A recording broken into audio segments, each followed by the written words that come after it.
జోహ్రాన్ మామ్దాని. ఈ పేరు చాలా ఏళ్లు గుర్తుండిపోతుంది.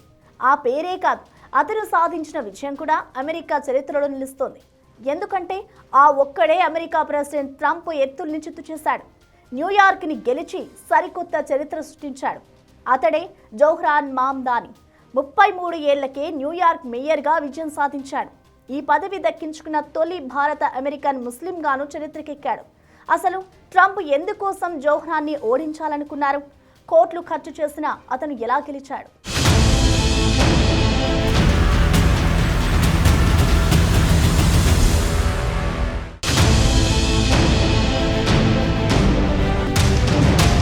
ప్రెసిడెంట్ ట్రంప్ ఎత్తుల్ని చిత్తు చేసిన జోహ్రాన్. న్యూయార్క్ని గెలిచి చరిత్ర సృష్టించిన మామ్దాని. అమెరికా మొత్తం ఒక్కటై చూసిన ఎన్నిక ఇది. ప్రెసిడెంట్ ట్రంప్ తో సహా రిపబ్లికన్ పార్టీ నేతలంతా ఒక్కటై వేసిన ఎత్తులవి. ఎలాగైనా సరే అతన్ని ఆపాలనుకున్నారు, ఓడించి తామేంటో చూపించాలనుకున్నారు. కానీ ట్రంప్ ఒకటి తలిస్తే న్యూయార్క్ ప్రజలు మరొకటి తలిచారు. అందుకే మామ్దాని గెలిచారు. అమెరికా అధ్యక్షుడు డొనాల్డ్ ట్రంప్ ఎత్తులను చిత్తు చేస్తూ న్యూయార్క్ సిటీ మేయర్ గా గెలిచి జోహ్రాన్ మామ్దాని సరికొత్త చరిత్ర సృష్టించారు. ఈ పదవి దక్కించుకున్న తొలి ఇండో అమెరికన్ ముస్లిం కూడా మామ్దానినే. అంతేకాదు అత్యంత పిన్న వయస్కుడైన మేయర్ గాను రికార్డ్ సృష్టించారు. భారతీయ మూలాలున్న మామ్దాని మరెవరూ కాదు, బాలీవుడ్ ప్రముఖ డైరెక్టర్ మీరా నాయర్ కుమారుడే. ప్రెసిడెంట్ డొనాల్డ్ ట్రంప్, మాజీ గవర్నర్ ఆండ్రూ క్యూమో లాంటి శక్తివంతమైన ప్రత్యర్థులను ఎదుర్కొని మరీ జోహ్రాన్ విజయం సాధించడం ఇప్పుడు వరల్డ్ వైడ్ హాట్ టాపిక్ గా మారింది. న్యూయార్క్ సిటీ మేయర్ గా విజయం సాధించిన తరువాత జోహ్రాన్ విక్టరీ స్పీచ్ లో చేసిన వ్యాఖ్యలు ఇప్పుడు హాట్ టాపిక్ గా మారాయి. తన విజయాన్ని సామాన్య ప్రజల ఉద్యమ విజయంగా ప్రకటించారు. తన స్పీచ్ లో డొనాల్డ్ ట్రంప్ ని నేరుగా ఉద్దేశించి మాట్లాడారు. ట్రంప్ తనపై చేసిన విమర్శల్ని పట్టించుకోలేదని, తన విజయం ట్రంప్ పాలిటిక్స్ కు విరుద్ధమని స్పష్టం చేశారు. ముఖ్యంగా తన విజయం వలసదారుల బలానికి నిదర్శనమని ప్రకటించారు జోహ్రాన్. వారి సమస్యలను పరిష్కరించేందుకే తాను ప్రాధాన్యత ఇస్తానని వలసదారులు నిర్మించిన న్యూయార్క్ సిటీ ఇకపై కూడా వలసదారుల నగరంగానే ఉంటుందన్నారు మామ్దాని. ఇక నుంచి వలసదారుడి నేతృత్వంలో ఉంటుందన్నారు. Together we will usher in a generation of change. And if we embrace this brave new course rather than fleeing from it, we can respond to oligarchy and authoritarianism with the strength it fears, not the appeasement it craves. After all, if anyone can show a nation betrayed by Donald Trump how to defeat him, it is the city that gave rise to him. And if there is any way to terrify a despot, it is by dismantling the very conditions that allowed him to accumulate power. This is not only how we stop Trump, it's how we stop the next one. So Donald Trump, since I know you're watching, I have 4 words for you. Turn the volume up.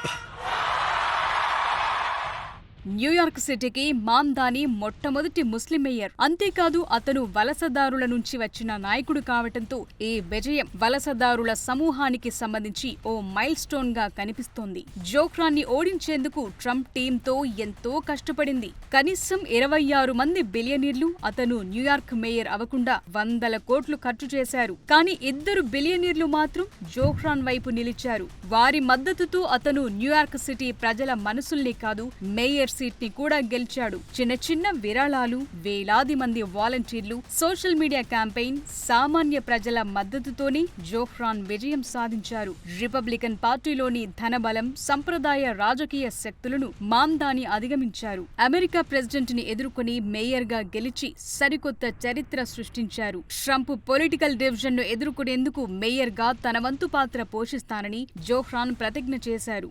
New York will remain a city of immigrants, a city built by immigrants, powered by immigrants, and as of tonight, led by an immigrant. So hear me, President Trump, when I say this. To get to any of us, you will have to get through all of us.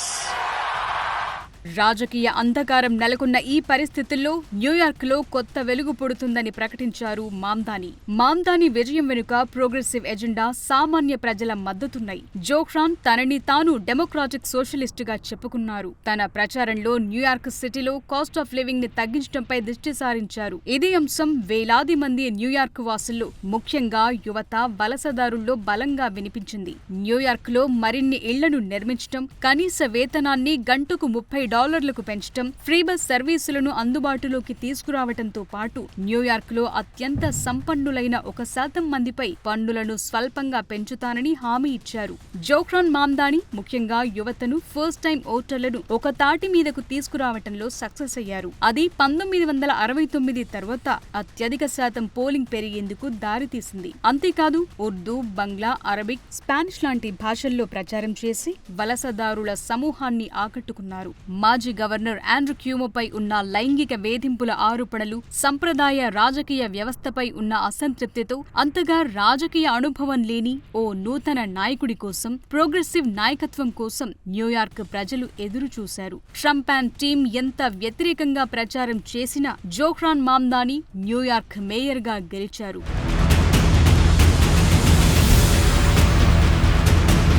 Zohran Mamdani 1991లో ఉగాండాలోని కంపాలాలో జన్మించాడు. అతని తల్లిదండ్రులిద్దరూ భారత మూలాలున్న వ్యక్తులే. తల్లి మీరా నాయర్ పంజాబీ హిందూ మహిళ, తండ్రి మెహ్మద్ మామ్దాని గుజరాతీ ముస్లిం. బాంబేలో జన్మించిన మెహ్మద్ మామ్దాని తరువాత ఉగాండాకు వెళ్లి అక్కడే స్థిరపడ్డారు. జోహ్రాన్ మామ్దానికి 5 ఏళ్ల వయసున్నప్పుడు ఆయన కుటుంబం సౌత్ ఆఫ్రికాలోని కేప్ టౌన్ కు మారింది. ఆ తరువాత 2 ఏళ్లకే న్యూయార్కుకు మకం మార్చి అక్కడే స్థిరపడింది. జోహ్రాన్ రాజకీయ విజయాల వెనుక తల్లిదండ్రుల పాత్రే ఎక్కువ. సంప్రదాయవాద, మూస సిద్ధాంతాలను సవాల్ చేస్తూ ముందుకు సాగారు. తల్లి చెప్పిన పాఠాలే జోహ్రాన్ పొలిటికల్ జర్నీకి ఎంతో సాయం చేశాయి. అణచివేతకు గళమెత్తాల్సిందే అనే నినాదంతో జోహ్రాన్ రాజకీయాల్లోకొచ్చారు. 2020లో తొలిసారి న్యూయార్క్ అసెంబ్లీలో అడుగుపెట్టారు. ఇప్పుడు న్యూయార్క్ సిటీ మేయర్గా గెలిచి మరో చరిత్ర సృష్టించారు.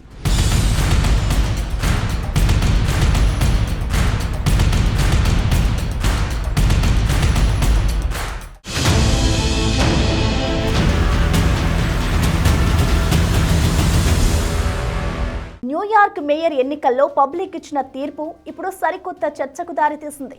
మామ్దాని కొట్టిన విక్టరీ ప్రెసిడెంట్ ట్రంప్ పాలనకు గట్టి ఎదురుదెబ్బగా మారింది. జోహ్రాన్ని అడ్డుకునేందుకు, ఓడించేందుకు రిపబ్లికన్ పార్టీ నేతలు ఎంత ప్రయత్నించినా వర్కౌట్ కాలేదు. ఈ లెక్కన అమెరికా ప్రజలకు ట్రంప్ అంటే అస్సలు పడట్లేదా? న్యూయార్క్ రిపబ్లికన్ పార్టీ క్యాండిడేట్ ని ఎందుకు రిజెక్ట్ చేసింది?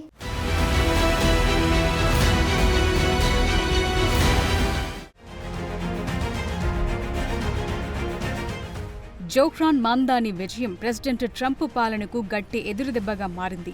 న్యూయార్క్ ఎన్నికల్లో మామ్దానిని అడ్డుకునేందుకు రిపబ్లికన్ నేతలు ఎన్ని ప్రయత్నాలు చేసినా అది ఫలించలేదు. రిపబ్లికన్ల విధానాలను తీవ్రంగా వ్యతిరేకించే జోహ్రాన్ తన ప్రచారంలో పదునైన విమర్శలతో ఓటర్లను ఆకట్టుకున్నారు. దీంతో ట్రంపే నేరుగా గ్రౌండ్లోకి దిగాల్సొచ్చింది. ఒకానొక దశలో మామ్దాని గనుక గెలిస్తే న్యూయార్క్ సిటీకి ఫెడరల్ సాయం అందదని ట్రంప్ హెచ్చరించేదాకా వెళ్లారు. యూదు వ్యతిరేకి అంటూ రిపబ్లికన్లు మామ్దానిపై తీవ్ర స్థాయిలో ఆరోపణలు చేశారు. వాటన్నింటికీ ఎదురొడ్డే నిలిచిన జోహ్రాన్ ఓటర్ల దృష్టిని ఆకర్షించడంపైనే ప్రధానంగా దృష్టి పెట్టారు. ఉచితాలు, నమ్మకమైన హామీలతో ప్రచారం చేశారు. ట్రంప్ వ్యతిరేకత ప్రచారాన్ని కూడా మామ్దాని తెలివిగా ఉపయోగించుకున్నారు. ట్రంప్ కామెంట్లు మామ్దానికి వ్యతిరేకంగా, న్యూట్రల్ గా ఉన్న ఓటర్లలో అతని పట్ల సానుభూతి పెంచాయి. ట్రంప్ ని వ్యతిరేకించే డెమోక్రాటిక్ ఓటర్లను మరింత బలోపేతం చేశాయి. తన ప్రోగ్రెసివ్ విధానాలతో యువత, వలసదారుల మద్దతుతో పాటు ట్రంప్ పై అమెరికన్లలో ఉన్న వ్యతిరేకతను తనకు అనుకూలంగా మలుచుకుని న్యూయార్క్ సిటీ మేయర్గా విజయం సాధించారు.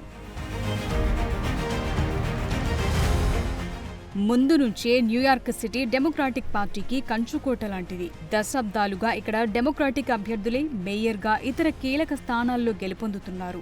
న్యూయార్క్లో నమోదైన ఓటర్లలో డెమోక్రాట్లు రిపబ్లికన్ల కంటే 3 రెట్లు ఎక్కువగా ఉంటారు. రిపబ్లికన్ అభ్యర్థులు గెలవాలంటే స్వతంత్ర ఓటర్లు, డెమోక్రాట్లలో ఓ విభాగం కూడా తమకు ఓటు వేయాల్సి ఉంటుంది. పైగా అమెరికాలోని నగరాల్లో న్యూయార్క్ చాలా భిన్నమైన సిటీ. ఇక్కడి జనాభా మామ్దాని లాంటి ప్రగతిశీల భావజాలం గల నాయకుడి నాయకుడికే మద్దతుగా నిలుస్తుంది. పైగా ప్రెసిడెంట్ ట్రంప్ వైఖరి, ఆయన విధానాలు బాగా తెలుసు. ట్రంప్ పాలనను ప్రత్యక్షంగా అనుభవిస్తున్నారు కాబట్టి చాలా తెలివిగా జోహ్రాన్ వైపు నిలిచారు. అంతేకాదు న్యూయార్క్ వాసులు గన్ కంట్రోల్, పర్యావరణ పరిరక్షణ, వలసదారుల హక్కులు, మెరుగైన సామాజిక భద్రతా పథకాలకు బలంగా మద్దతిస్తారు.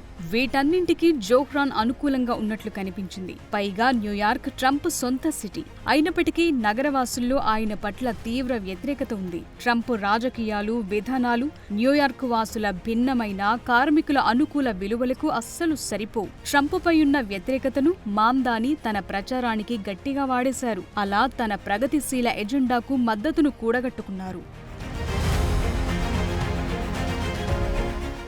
న్యూయార్క్లో రిపబ్లికన్ల ఓటమి ఇప్పుడు అమెరికాలో రీసౌండ్లో వినిపిస్తోంది. ప్రెసిడెంట్ ట్రంప్ సొంత సిటీలోనే రిపబ్లికన్లు గెలవకపోవటం హాట్ టాపిక్ గా మారింది. సాధారణంగా యుఎస్లో నగరంలో డెమోక్రాట్లు బలంగా ఉన్నారు. గ్రామీణ ప్రాంతాలు రిపబ్లికన్లకు మద్దతుగా నిలుస్తున్నాయనే చర్చ ఉంది. కానీ ట్రంప్ రెండోసారి అధ్యక్షుడిగా పగ్గాలు చేపట్టిన తరువాత అమెరికన్లందరిలోనూ వ్యతిరేకత పెరిగిందనే వాదనలు కూడా వినిపిస్తున్నాయి. ట్రంప్ నాయకత్వంలో రిపబ్లికన్ పార్టీ అవలంబించిన విభజన రాజకీయాలు, వలస విధానాలు, ఆరోగ్య సంరక్షణ విధానాలను న్యూయార్క్ సిటీ తిరస్కరించిందనేందుకు ఇదొక క్లియర్ ఇండికేషన్.